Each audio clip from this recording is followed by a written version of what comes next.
Okay, we are continuing our adventures in the beginning of BC Calculus with our integration techniques, basically other techniques you didn't learn in algebra, in Calc AB to evaluate integrals. Now, this topic actually goes back to a pre-calculus topic. However, because this was a weird year, this is COVID times 2020, you may have not learned partial fraction decomposition, or if you took my summer school class, I also don't teach it there. It's an easy enough concept to learn, and you should realize that we're actually only touching on the surface of this partial fraction decomposition that we're about to learn. There are many other varieties that you get a better handle in pre-calculus, and if you want more practice, check out partial fraction decomposition. The AP exam that only requires you to know a very basic version of it, so that's what we're going to stick to. Again, there is more if you want it. So let's begin. You should know how to add fractions together from Algebra 2, right? You take your two fractions here, you add them, it's very exciting. Of course, we don't add the fractions together if they have non-common denominators, so we'll need to give this one, well, to match the other one has an x minus 1 that this first one doesn't, so we should probably give this an x minus 1. And then same idea over here. This is now, it has the x minus 1, but it's lacking an x plus 1, so let's do that so that the denominators are the same. And then as we go through and add, we just do this x minus 1 times the top plus x times x plus 1 over the common denominator. Looks something like this. And then of course we could clean this up a little bit.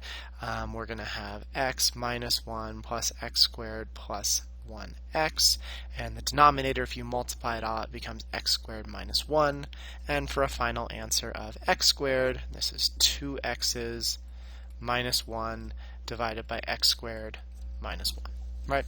Nothing too bad there. Okay, same idea over here. We just have different numerators this time, but it isn't going to change too much. This x plus 2 is lacking an x plus 1 to match the other denominator, and by that same idea, this is lacking an x plus 2, something like this. Okay, so then we add together. We can do a couple steps at once. 2x plus 4 plus 3x plus 3 divided by x plus 2 times x plus 1. Maybe combine some like terms. And we end up with 5x plus 7 divided by x squared plus 3x plus 2. Great. Adding isn't bad at all. However, we never really talked about how to unadd fractions. Right? It seems like if you can add them together, you should be able to split them apart. So let's just take a quick look at something like this. It says, okay, we are going to split this fraction apart where the two fractions are going to have these factors as their denominators, but they need to add back up to what we started with. So you, hopefully do the logical, and you're like, well, what if this is just, let's see, clearly one fraction has to be x plus 4, and the other one has to be x minus 2. That's what we did up here, right? We started with two different denominators, and we added it together. So we take these two denominators, we split them apart, but then what do the numerators become? Maybe you think it's 3 and x, but I will tell you right now, if you multiply this by x plus 4, right? This is how we'd add them back together, and you give this one the x minus 2 that it's missing. I don't think we're going to get lucky here. In fact, I know we're not, because this is going to give us x squared, right? There's no x squared in this problem. So what do we do here, right? Maybe you're able to figure that one out, which is awesome. What about this one over here? Well, we could at least try to reverse engineer the process. If you started here, how would you get backwards? Well, you'd at least factor the denominator. We could do that part, right? 2, what multiplies to make negative 8, what adds to make negative 2. I think that's got to be negative 4 and positive 2, right? But then how do we split this? Do we split it up into, I don't know, we know it has to be over x plus 2 and x minus 4, but is this like 1 and 1 because 1 plus 1 is 2? Well, again, you can check it, and even if this is right, this just becomes tedious after a while. You're like, well, now I'm just guessing and checking, and if I'm wrong, I'm going to have to play with other factors, and this is just obnoxious. So I'm just going to say question mark, question mark, question mark, sad face. I mean, maybe it is right, maybe it's not. But is there a faster way? Well, of course there is. Would I leave you hanging for that long? Definitely not. The idea of partial fraction decomposition is it accomplishes what we were doing up above, or at least trying to do. We are essentially going to unadd these fractions. It reverses the process of adding these two fractions together.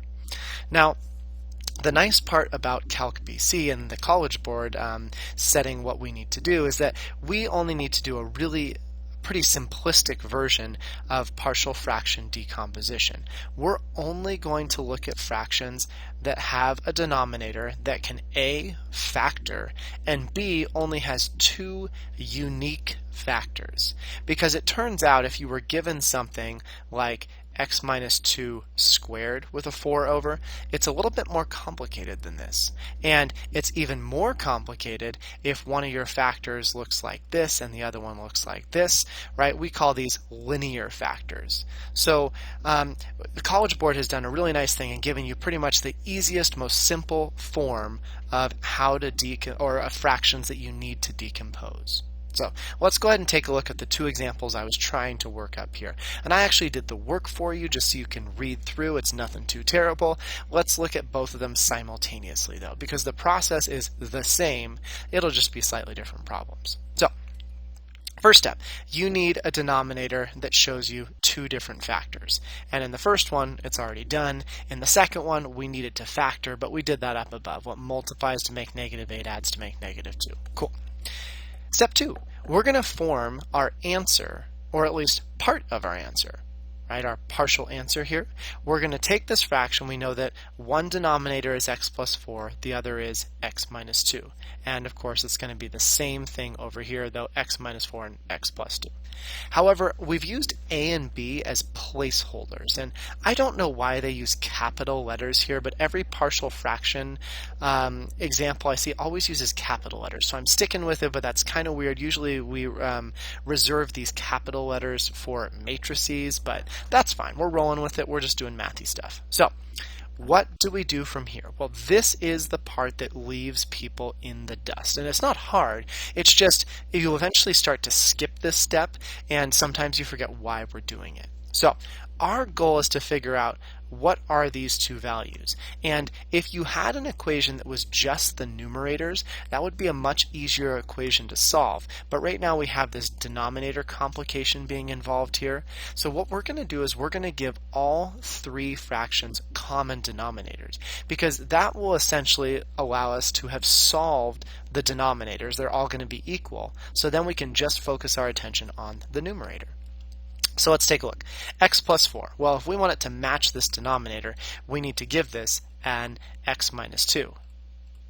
Of course, if you give that an x minus 2, you need to give the A an x minus 2. Maybe I should do it on this side just for solidarity. Okay, so they each have an x minus 2, and now notice that these two denominators perfectly match each other. But we're not done yet, because we also need to give B a common denominator, and this is of course missing an x plus 4. And of course top and bottom. Now this denominator matches over here as well. So what we've done is we've made this equation true for the denominators, because when you add fractions together, the denominators just stay the same. So the bottom is true. Now all we need to do is focus on the numerator. So what a lot of teachers will say is, okay, you just cross off the denominator. We didn't really cancel anything out. We're just going to ignore the denominator because the denominator is already equal, so why work with that? And we're just going to take this numerator and work with this equation. Now eventually you're going to get to the point, and we'll see it over here when we're doing these two simultaneously, where you'll say, oh, you just take whatever's here, that goes here, it's going to be A times that guy, it's going to be B times that guy, and we have our equation. And you're right. However, I always go through and think common denominators. It's better to keep in mind what you're actually doing. We're giving this an x minus 4 to match the denominator on the other side. That's where that comes from. Okay, so now we have one equation. Very exciting, except this equation has a bunch of different variables. It has 3 different variables in one equation. But how, oh how, are we going to solve this? Well, we're not going to solve this, because what we're going to do instead is find a way to cancel out one of the variables and substitute a value that gets rid of another. So what does that look like? Well, if you're looking over here, I think it would be pretty easy to cancel out a if this entire factor became 0. Well, what makes that factor 0? It's going to make it 0 if x becomes 2. So what I'm going to do is take this entire equation here and replace x with 2. So we get, of course, 3 by 2, right? And then this is 2 minus 2. And of course, this is 2 plus 4. And the advantage to doing this is now a cancels, and we're left with 6 equals 6b. Well, that's very solvable, and I apologize if you hear squeaking in the background. My dog has decided it's squeaky toy time, of course. So either way, we have 6 equals 6b. Well, that's really easy to solve. That's b equals 1. So when x is 2, we find that b equals 1. Great, we're good to go. We have a value for b. Let's do the same thing for a. For a, we are of course going to cancel out b. b is canceled when the inside becomes 0. Let's use -4. So when x is -4, in order for this equation to be true, let's see, b goes to 0, we end up getting -12 equals -6a, which tells us that a equals 2. Again, we're just carefully choosing values that will force us to solve for a or b that creates a true equation. And of course, the same thing happens on the other side. To cancel out a, we need an x of -2, so that is going to give us our b value. And then to cancel out b, we need an x of 4, and that's going to give us our a value. Awesome. Now, what does the final answer look like? Well, remember that we said it was 3x divided by x squared plus 2x minus 8. Not sure why I multiplied all that back together. I think it was just originally given to you as x plus 4 times x minus 2. And we said that that was going to be a divided by x plus 4 plus b divided by x minus 2. Well, we found b and we found a, right? That's on the previous page. We found b and a. Well, that tells us then that this is our partial fraction decomposition. We have decomposed the fraction into its partial pieces. And of course, the same thing goes with the other. The other's a little bit weird because a was positive 1/3, and this 1/3 sitting on the fraction, and b was actually negative 1/3. So I took the negative, wrote it out front, and then put the 1/3 on the fraction. I actually prefer to rewrite this too, realizing that there are two terms here and they each have a 1/3. So I factored out the 1/3 from both of them just to make the fractions look a little nicer, right? We usually don't leave a fraction within a fraction. Those complex fractions are kind of strange. So there we go. That is the main part of today. But up to this point, we've actually done no calculus. Remember, calculus in our minds at this point needs to involve a limit, a derivative, or an integral. And we've just broken apart fractions. I even told you at the beginning that's a pre-calculus topic. You're expected to know that by the time we get to calculus. So why did we just learn that? Well, it should become a little bit apparent when you're asked to integrate these two functions. Right? Now, when you've seen functions like this in the past, especially something like this, right, you might become a little bit worried because you're like, oh no, that's one of those where you have to complete the square, or you have to do polynomial long division, or it's a u substitution, or something weird. Well, we're adding one more item on your plate. If you can factor the denominator, it's going to be partial fraction decomposition, which should actually make you happy because partial fraction decomposition, all the work is in the pre-calculus stuff. The calculus part's really easy. So let's take a look. We went ahead and we decomposed this already. We are going to keep the integral symbol and we're going to keep the dx, but what did we change this into using our pre-calculus tools? Well, that's up above. We changed it into 2 divided by x plus 4 plus 1 divided by x minus 2. How does that help us? Well, we can go ahead and take these two fractions and split the integral. So I'm going to factor the 2 out, and we're going to say 2 times the integral of 1 divided by x plus 4 plus, oops, I guess I should get the dx in here, right? Plus the integral of 1 divided by x minus 2 dx. And let's just start doing our antiderivative. If you think of this as the antiderivative of 1 over x, you should recognize that as natural log. So we get natural log absolute value of x plus 4 plus the natural log absolute value, don't forget that you do need the absolute value, plus c. Okay? And there we go. Nothing too terrible. Let's look at one more and maybe talk a little bit about simplification, because that does happen at times.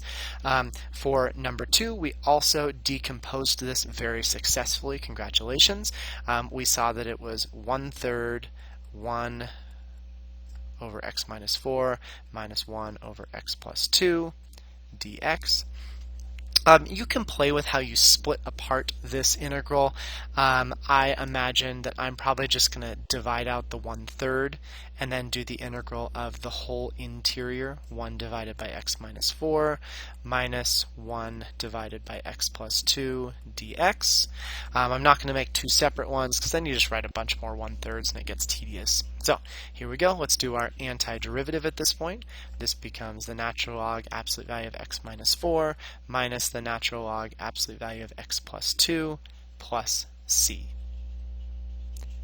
From here, you would probably see this as a slightly more simplified answer, where I think they would probably take the fact that because these are natural logs and they're subtracting, that we should maybe go through and use one of our properties of logarithms that says when you subtract 2 logs, you can actually divide the interiors, x minus 4 divided by the one that's being subtracted, x plus 2.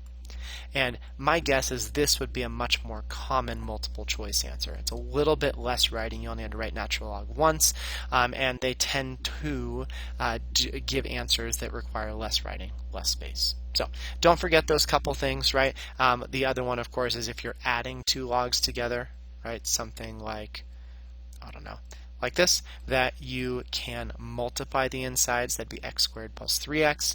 And the last one is if you have a value out front, you could rewrite that as being the power. That's actually one of the main reasons we really like natural logs. Okay? So there are 6 more problems here, and then some bookwork problems for you to try as well. I suggest that you try to match the answers in the back. They're all odd problems there. Some of them are a little bit tricky, but it is a good algebra practice for you, trying to match those answers, trying to manipulate your integral to get over here. So, a few problems ahead of you. Good luck. As always, the answers are posted on Teams. Please ask if you have any questions. You're the best.